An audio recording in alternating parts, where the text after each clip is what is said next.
So in this video we're going to have a look at a concept called Ma'at. It's a concept and a goddess, but we'll get to that in a moment. It's really important to understand this concept because it really underpins many of the social, political and religious aspects of Hatshepsut's life and reign, and if we need to be able to articulate that correctly in responses that we may write.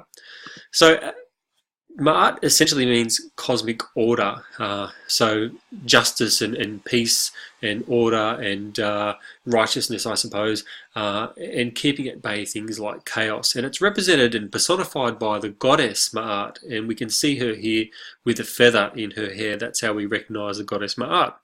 However, Ma'at itself can be also just recognised as the feather, and if you know anything about Egyptian myth, we might remember about the weighing of the heart against the feather to determine whether someone's life was just.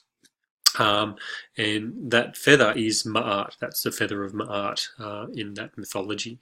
We have another image of Ma'at here, a stylized image with that feather in her hair, and again we just need to understand that Ma'at really helps us. It's like a religious worldview which helps shape for us political, economic and social life, and understand that better.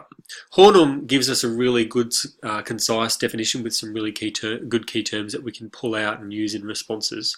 So he says that, stated briefly, Ma'at is the order, the just measure of things that underlies the world. It is the perfect state of things towards which one should strive and which is in harmony with the Creator God's intentions. So we can pull out words like order, just measure, perfect state of things, in harmony, when we're writing about Ma'at in our own responses as well, and we can attribute that to Hornung, and that really strengthens our responses.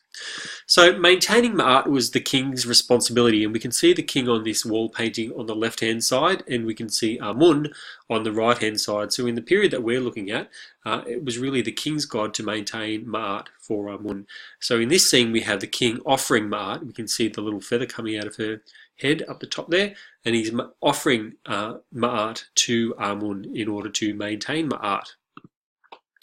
And the reason we needed to maintain Ma'at was to keep at bay those chaotic forces, and that was to prevent chaos from returning to Egypt. So chaos was represented by the things like the desert, foreign invaders, a lack of flooding of the Nile. All of these things would be representative of chaos, and chaos was personified by the god Isfet, who was often represented as a serpent, and he was the polar opposite of the goddess Ma'at. Whereas she represented justice and order, he represented chaos and disorder.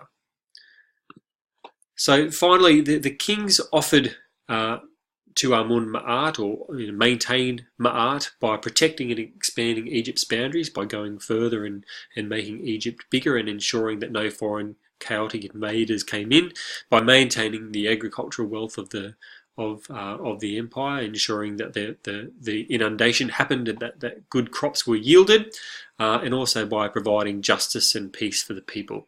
So that's a very quick, brief overview of what Ma'at was, and we'll understand a little bit more in depth in class.